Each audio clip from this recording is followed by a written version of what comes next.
आइए हम उज्जैन के 4 समाचारों की प्रस्तुति दी। हम जैसा हर बार कहते आए हैं कि उज्जैन में बहुआयामी अराजकता विद्यमान है। शासन, प्रशासन, पुलिस, नगर निगम वो अन्य संस्थाएं सुप्रबंधन नहीं कर पा रही है, सुव्यवस्था नहीं कर पा रही है। आज बाजारों में भीड़ रही क्योंकि संक्रांति पर्व है, उसकी खरीदारी की रही है तो भीड़ बढ़ी है, किंतु कुव्यवस्था नजर आई।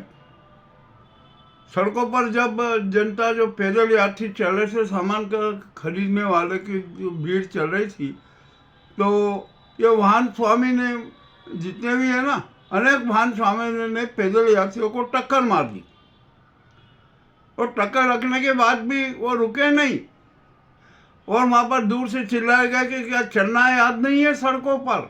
यह हालत थी।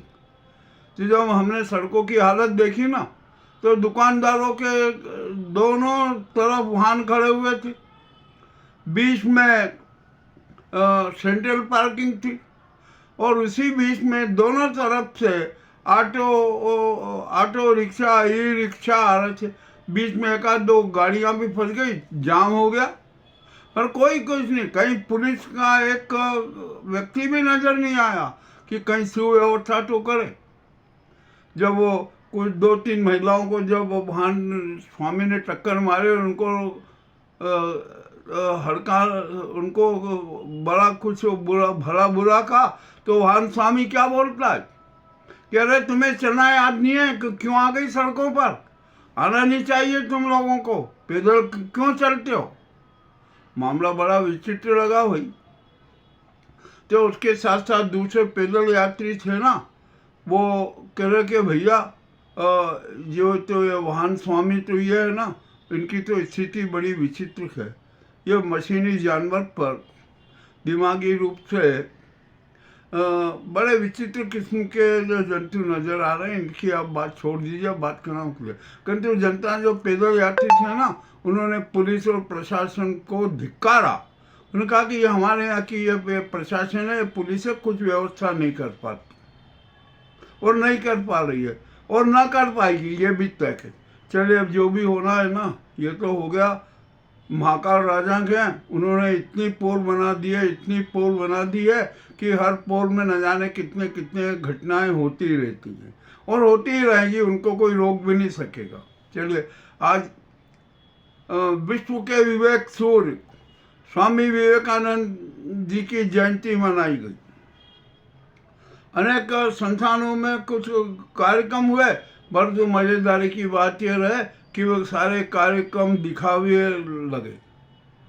वहां पर विवेक सूर्य स्वामी विवेकानंद जी से किसी को सरोकार नहीं था।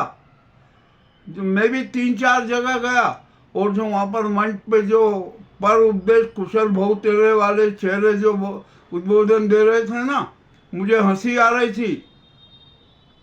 मैंने हमारे पास में बैठे लोगों से कहा कि जो सज्जन उपदेश झाड़ रहे हैं ना, इनका जरा दोहरा और दोगला चरित्र भी देख लीजिए कि ये क्या है, इनके कर्म क्या है, इनके व्यवहार क्या है, इनके संस्कार क्या है। ये देख लीजिए, मंच पर बड़े आदर्शवादी बात कर रहे हैं और स्वामी विवेकानंद की दुआएं दें कि यही स्वामी विवेकानंद जी के सच्चे अनुयायी हैं, बाकी और कोई नहीं है।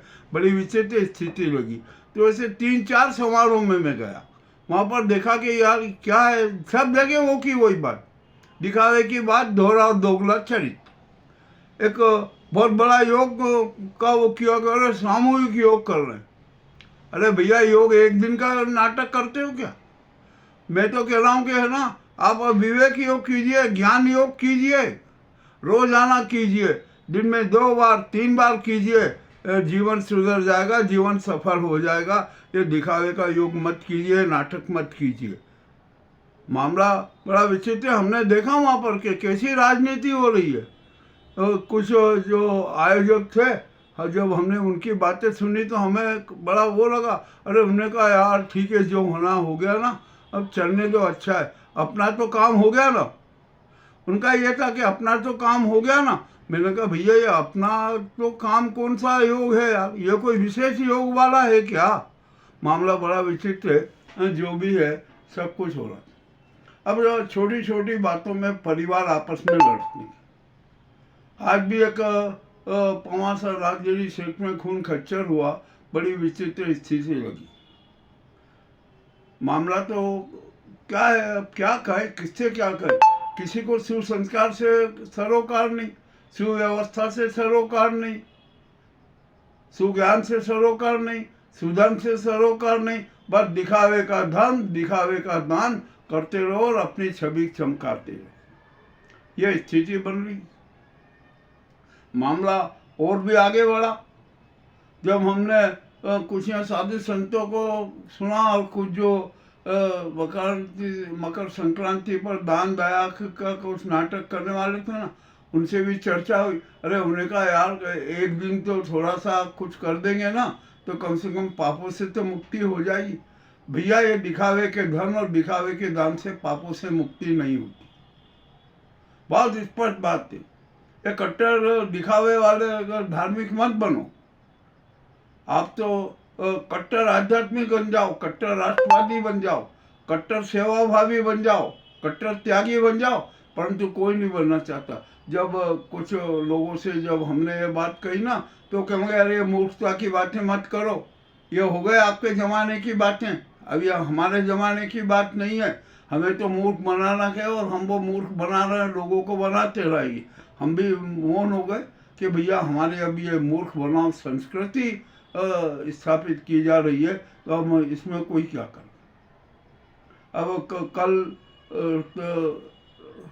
13 जनवरी है, कल पतंग बाजार में बड़ी धूमधाम रहेगी, रात भर पूरा कार्यक्रम चलता रहेगा, पतंगों की बिक्री होगी, दुकानों पर भीड़ होगी। 14 को मकर संक्रांति और पतंग उत्सव पर्व मनाया जाएगा। हर घर की छत पर हमारे जो बच्चे हैं, वो हैं, युवा हैं, वो हैं, सब पतंग उड़ाते हुए नजर आएंगे। ठीक है भाई, मनाना चाहिए, अच्छा मनाओ। और यहाँ पर मकर संक्रांति के बाद कुछ विशेष योग भी बन रहे हैं, तो उससे कुछ राशियों को फायदा भी मिलेगा। ठीक है, यह तो होता ही है, प्रकृति चक्र है, उसमें कोई बोल भी नहीं सकता। अब यहाँ पर आइए, आज मैंने एक समाचार पढ़ा कि मकर संक्रांति स्नान पर्व के लिए नर्मदा का पानी छोड़ा जा रहा। क्या गारंटी है कि नर्मदा का पानी शुद्ध है? उसका TDS कितना है? क्षिप्रा के पानी का TDS कितना है? जरा ये तो बताओ। ये कोई बताने को तैयार नहीं। अब हम भी टेस्ट करेंगे कि क्षिप्रा के पानी का जहाँ स्नान होने वाले हैं ना, उसका TDS कितना है। हमने मीटर खरीदे, कुछ लोगों को दिए भी है। हम उनसे भी कहेंगे कि भैया आप भी जाके देख लो कि क्षिप्रा के जो पानी जिसमें स्नान होगा ना, उसका TDS कितना है। मामला बड़ा विचित्र। यहाँ प्रदूषण बोर्ड है, उसको भी चिंता नहीं है। वो तो सिर्फ एक जो वायु प्रदूषण का एक जो उन्होंने आंकड़ा बना रखा है AQI का, वो चिपका देते हैं और उनकी इतिश्री हो जाती है। चलिए अब क्या किया जाए भैया, यहाँ क्या किससे क्या करें? यहाँ कोई सुनने को तो तैयार नहीं। मामला तो बड़ा विचित्र हो गया। माफियाओं का आतंक चरम पर है, कोई को कुछ ध्यान देने वाला नहीं। और यहाँ पर है ना, मैंने एक बड़ी विचित्र बात देखी कि अरे एक शब्द चला कि अरे भैया यार ये मकर संक्रांति है, दरिद्र नारायणों को भोज करवाओ, दरिद्र नारायण के लिए भोज करो। अरे भैया दरिद्र नारायण कौन है? आप जिनको भोज कराने की बात कर लो। और दरिद्र नारायण तो हम सब हैं, क्योंकि हम सुसंस्कारों से सरोकार नहीं रख रहे, सेवा भाव से सरोकार नहीं रख रहे, त्याग की भावना से सरोकार नहीं रख रहे, सर्व सम्मान की भावना से सरोकार नहीं रख रहे, सनातन धर्म से सरोकार नहीं रख रहे, दिखावे के धर्म और दान में विश्वास कर रहे। ये हमारा जो दोहरा दोगला चरित्र है ना, जब हम रखते हैं हमारे चेहरे पर कितने कितने प्रकार के मुखौटे हैं, मन में कुछ बात है और चेहरे पर कुछ दूसरा मुखौटा है। तो हम सबसे बड़े दरिद्र नारायण हैं। क्योंकि हम शुद्ध संस्कारों को नहीं अपना सकते, शुद्ध संस्कारों को नहीं अपना रहे, शुद्ध धर्म को नहीं अपना रहे। यह मामला बड़ा विचित्र हो रहा है। अब क्या क्या हो रहा है उज्जैन में, बड़ी विचित्र स्थिति है। मगर जब हम सोचते हैं ना कि महाकाल राजा है, वो सब देख रहे हैं, वो अभी समाधिस्थ हैं, वो देख नहीं रहे, उनका तीसरा नेत्र तो देख रहा है। और जब वे तीसरा नेत्र खोलेंगे ना तो क्या स्थिति होगी, जब वे तांडव करेंगे तो क्या स्थिति होगी। ये जितनी भी पोल बनी हुई है ना, ये सब पोल डगमगा जाएगी, नष्ट हो जाएगी, ये भी तय है। करो, आपकी मर्जी है, जितना जो करना है नाटक किए जाओ, जितना बनाए जाओ, मूर्ख जनता को दिए जाओ धोखा। अरे एक आप मकर संक्रांति के दिन पावन फल के जो जरूरतमंद है, आप उनकी सेवा कर दो ना। जरूरी नहीं कि आप जी भर के और पोटला भर के दान करो। अरे आप किसी दुखी दर्जी को एक चाय भी पिला देते हो ना, एक मजबूर को, वो सबसे बड़ा दान हो जाता। पर यहाँ कोई करने को तैयार नहीं। अब यहाँ पर हम देखेंगे अभी अब कि क्या हो रहा है, क्या नहीं हो रहा है। नशे का व्यापार भी चरम पर है, माफियाओं का आतंक भी चरम पर है, कोई किसी की सुनने को तैयार नहीं। तो जो हमारी अवंतिका पूरी थी ना, वो तो अराजकता पूरी हो गई। अब क्षिप्रा के बारे में भी देख लीजिए क्या हो रहा है, क्या नहीं हो रहा है। यानी कुल मिलाकर हमारा शहर है ना, बहुत गंदा शहर होता जा रहा है। और यहाँ पर बड़ी विचित्र बातें हो रही। अब सिंहस्थ के लिए 20,000 करोड़ रुपए मांग ली केंद्र से। अरे 20,000 करोड़ खर्च कहाँ करोगे। 20,000 करोड़ यदि हमने उज्जैन पर व्यय कर दिया ना, तो उज्जैन पेरिस को मात कर सकता था। परंतु 20,000 करोड़ कहाँ व्यय होंगे। कितने साधु संतों के उसमें चले जाएंगे, अखाड़ों में, करोड़ों में। कितने ये जो निर्माण ठेकेदार है ये खा जाएंगे, कितने धनखोर खा